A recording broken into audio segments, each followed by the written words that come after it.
નમસ્કાર મિત્રો, અમારી પ્રેરણાપથ ચેનલમાં આપનું હાર્દિક સ્વાગત છે. આપણે સૌ જાણીએ છીએ કે સૂર્યદેવને જળ અર્પણ કરવું જોઈએ, પરંતુ તેના નિયમો શું છે તે વિશે બધાને જાણ હોતી નથી. જો જાણ હોય તો બધા નિયમોની જાણકારી હોતી નથી. આ કારણોસર આપણને સૂર્યદેવને જળ ચડાવવાનો પૂરો લાભ મળી શકતો નથી.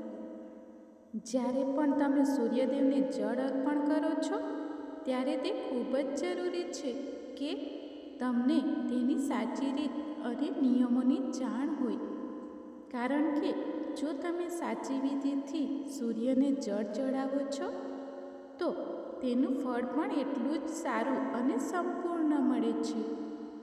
તેથી આજે અમે તમને સૂર્યને જળ ચડાવવાની સાચી વિધિ અને તેનાથી જોડાયેલા જરૂરી નિયમો વિશે જણાવવા જઈ રહ્યા છીએ, જેથી તમને સમજણ પડે કે ક્યારે, કેવી રીતે અને કઈ બાબતોનું ધ્યાન રાખીને સૂર્યને જળ ચડાવવું જોઈએ.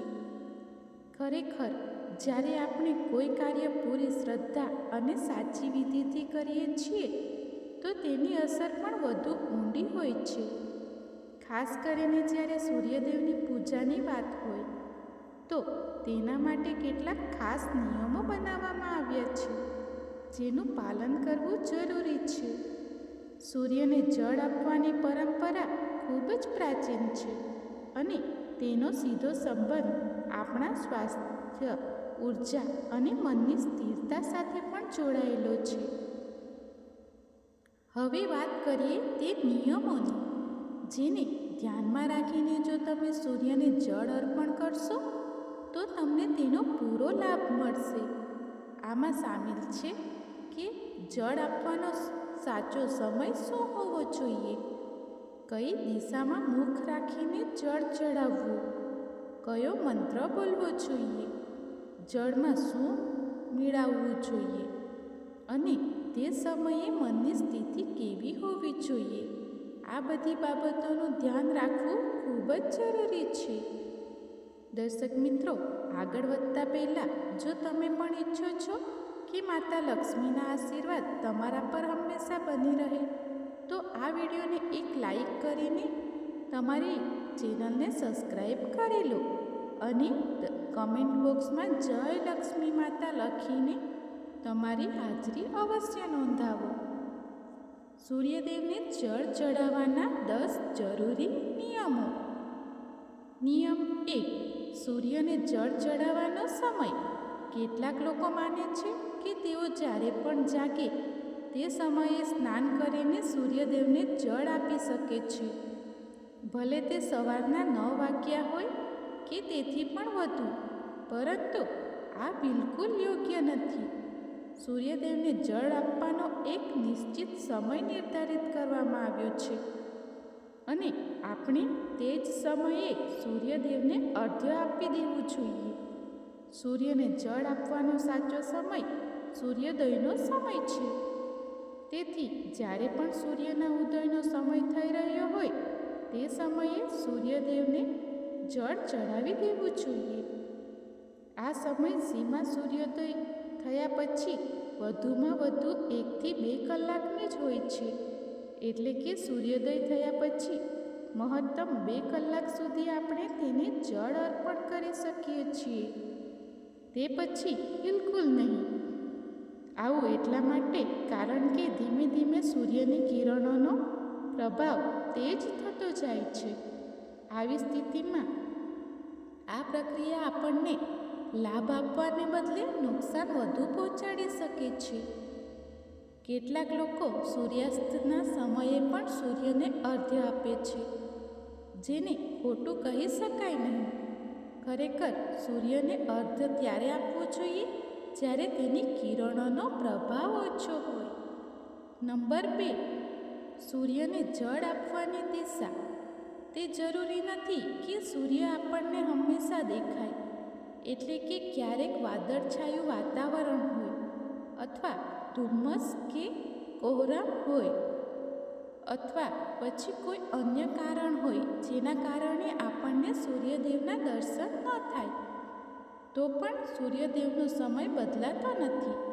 તેથી તમે જળ આપવાની પ્રક્રિયા છોડશો નહીં. આપણે બધા જાણીએ છીએ કે સૂર્યોદયની દિશા પૂર્વ છે અને સૂર્ય હંમેશા ઉદય થાય છે. પછી ભલે આપણે તેને આપણી આંખોથી જોઈ શકીએ કે નહીં. આવી સ્થિતિમાં સૂર્યના દેખાવાની સ્થિતિમાં પણ તમે પૂર્વ દિશા તરફ મુખ રાખીને સૂર્યદાદાને જળ આપી શકો છો. નંબર 3, અર્ઘ્ય આપતા પહેલાં સ્નાન. સૂર્યને જળ આપવાની વિધિ અનુસાર આ વાત ગાંઠ બાંધી લો કે તમે સ્નાન કર્યા વિના સૂર્યદેવને જળ અર્પણ ન કરો. અન્યથા તમે તેનો અડધો અધૂરો લાભ જ ઉઠાવી શકશો. નાહવાથી આપણા શરીરના રોમ છિદ્રો ખુલી જાય છે અને તેમાંથી ગંદકી બહાર નીકળી જાય છે. સવારના સમયે જે સૂર્યની કિરણો આપણા શરીર પર પડે છે તે આપણા શરીરના અસંખ્ય રોમ છિદ્રોની મદદથી અવશોષિત થાય છે. આ કારણોસર જો તમે નહાયા વિના સૂર્યને જળ ચડાવશો તો આ લાભથી વંચિત રહી જશો. નંબર 4, સૂર્યને જળ કયા લોટામાં આપવું. કેટલાક લોકો પોતાના ઘરના કોઈ પણ વાસણમાં સૂર્યદેવને જળ અર્પણ કરી દે છે, પરંતુ વિધિ અનુસાર આ યોગ્ય નથી. સૂર્યદેવને અર્ઘ્ય હંમેશા તાંબાના વાસણમાં જ આપવું જોઈએ. ત્યારે આપણને આ પ્રક્રિયાનો સંપૂર્ણ લાભ મળી શકશે. તેથી તમે પણ આગળથી આ વાતનું ધ્યાન રાખો. નંબર 5, સૂર્યના જળમાં શું નાખવું. તમે તાંબાના લોટામાં શુદ્ધ જળની સાથે સાથે કેટલીક અન્ય વસ્તુઓ પણ તેમાં નાખીને સૂર્ય ભગવાનને ચડાવી શકો છો.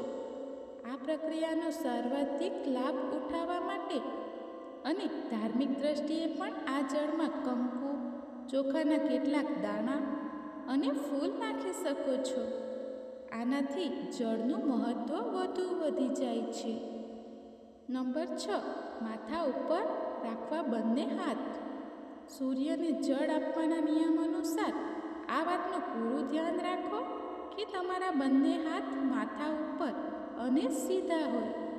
હાથની દિશા આગળની તરફ ઝૂકેલી હોવી જોઈએ. નંબર 7, આંખોનું કેન્દ્રબિંદુ હોય જળની ધારા. જળ ચડાવતી વખતે તમારી આંખોનું કેન્દ્રબિંદુ લોટામાંથી નીકળતી જળની ધારા હોવી જોઈએ. કહેવાનો તાત્પર્ય એ થયો કે તમે લોટામાંથી નીકળતી જળની ધારાને જ જુઓ. નંબર 8, સૂર્ય મંત્રનો જાપ કરો. જ્યારે તમે સૂર્યદાદાને જળ અર્પણ કરી રહ્યા હો તો તે સમયે સૂર્યમંત્રનો પણ જાપ કરો. આ સૂર્યમંત્રમાં સૂર્ય ભગવાનના 12 નામોનો જાપ કરવામાં આવે છે. સૂર્યને જળ ચડાવવાની સાચી રીત એ જ હોય છે કે તમે સૂર્ય ભગવાનના બધા 12 નામોનો વિધિપૂર્વક જાપ કરો અથવા ઓછામાં ઓછું ઓમ સૂર્યાય નમઃ મંત્રનો જાપ કરો. નંબર 9, સૂર્યનું જળ પગ પર ન પડે. સૂર્યદેવને જળ આપતી વખતે આ વાતનું પૂરું ધ્યાન રાખો કે જળ તમારા પગ પર ન પડે. જો કે જળ આપતી વખતે કેટલાક છાંટા અવશ્ય જ પગને સ્પર્શી શકે છે, પરંતુ પ્રયત્ન કરો કે તે પણ તમને ન સ્પર્શે. સાથે જ તમે જળનો સદુપયોગ કરવાના ઉદ્દેશ્યથી નીચે એક ઊંડું કે કોઈ પાત્ર રાખી શકો છો. પછી આ પાત્રમાંથી આ જળ ઘરના છોડવાઓને આપી શકો છો. નંબર 10, સૂર્યને જળ અર્પણ કર્યા પછી જ્યારે તમે સૂર્ય ભગવાનને જળ અર્પણ કરી દો તો ઝૂકીને જળને સ્પર્શ કરીને પોતાના કપાળ અને આંખો પર લગાવો. આ પછી આ જળની 3 વાર પરિક્રમા કરો અને સૂર્યદેવને પ્રણામ કરો. આ પ્રકારે સૂર્યને જળ અર્પણ કરવાની આ પ્રક્રિયા પૂરી થઈ જશે. હવે જાણીશું અર્ધ્ય આપતી વખતે ન કરો આ ભૂલો.